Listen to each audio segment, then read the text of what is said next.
नमस्कार जय जगन्नाथ।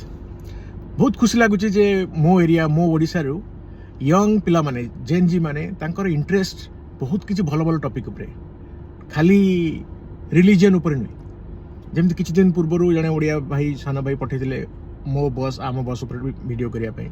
एबे सेमती आउ जने सान भाई सी तांको मु सତରେ मु जानिनी तांको ए फेसबुक इंस्टा रु तांको चिन्हा परिचय जा कांटेक्ट रु बट मते माने I am really feeling proud for him. He is a very very educated गाय।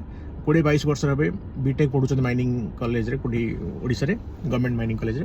तो किंतु मते खुशी लागल तांकर जो इंटरेस्ट होची टॉपिक होची एयरपोर्ट। सो भुवनेश्वर एयरपोर्ट एक्सपेंशन हमार जो आम शुणुले जेहेतु जगह अभाव तेणु विभिन्न ऑप्शन गवर्नमेंट चूज करूला। ता भीतर गोटे थिला कि कोटपाटना एरिया रे गवर्नमेंट रे जगह अच्छी सेठी सर्वे हला। सो सिविल एविएशन ताको रिजेक्ट कले तांकर जहाँ भी रिक्वायरमेंट से हिसाब से पारुनी। तापर आम शुणी लास्ट इलेक्शन टाइम रे मे बी इलेक्शन स्टार्ट हो पारे पूरी हो बोली बट एनजीटी रो जहाँ गाइडलाइन से हिसाब में भी सेठी भी ऑप्शन बहुत कम कि कारण समुद्र आम डेटा कहूँ समुद्र माने स्थल भाग को माड़ी माड़ी आसू तेणु समुद्र कूल पाखे कौन एयरपोर्ट हवा कथा नुह बोली जहाँ भी एबेका न्यूज आमको कहूँ। तापर कथा शुणागला जे जोटा कि सुइटेबल प्लेस बोली कह जाऊँगी जे चारबाटिया कटक कहीं 2500 एकर लैंड गवर्नमेंट अलरेडी अच्छी कारण आगु से डिफेन्स एयर स्ट्रिप तो सेटा की यूटिलाइज करके आराम से करा जाई पारिबो। ता सहित ता पेरिफेरी रे आउ पाखापाखि 3 ରୁ 4000 एकर जो प्राइवेट लैंड अच्छे से लोक मैंने भी खुशी खुशी दे बोली जहाँ शुणा जाऊँगी जहाँ इनफर्मेशन अच्छी।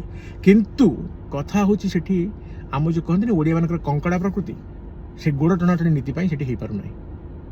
किसी लोग चाहते आउ गोटे कौपटे हाँपाई किसी लोग चाहते ये हाँपाई कि आइडियल देखा आम देखा कटक हो भुवनेश्वर गोटा हूँ near by all the major industrial hub जमती आम ओडिशा सब बड़ इंडस्ट्रियल हब होटा कलिंगनगर जाजपुर से पाख हम आप ढेंकानाल बेल्ट रे अनुगुल बेल्ट रे जहाँ सब अच्छे प्लांट्स इंडस्ट्रीज से भी पाख हम एपटे आप पारादीप पटे देखिए कारण Paradip also everybody is focusing on Paradip area lot of industries are there port is there so सेटा भी पाख हम आ सब इंपोर्टेंट है भुवनेश्वर थी तेणु भुवनेश्वर पाख हूँ कटक लोक they are acquainted with that central area right जोटा कि टूरिज्म पूरी भी पाख हम तेणु आइडियली यहाँ भल जगह किंतु किसी लोकंर इंटरनाल किसी प्रॉब्लम कि निजर किसी लाभपाई से मैंने चाहते से नुहे कि आउ को पट उठी जाऊ बोली बट आ द्वारा आम ही क्षति हो लेट हो जो भाई मैंने बुझीपार मुझे कौन कह चाहूँगी। तेणु मत खुशी लगुच भाई मैंने यही सब टॉपिक उपर कथा होगा चाहते और मोर गवर्नमेंट को गोटे रिक्वेस्ट ये वीडियो माध्यम आम समस्त तरफ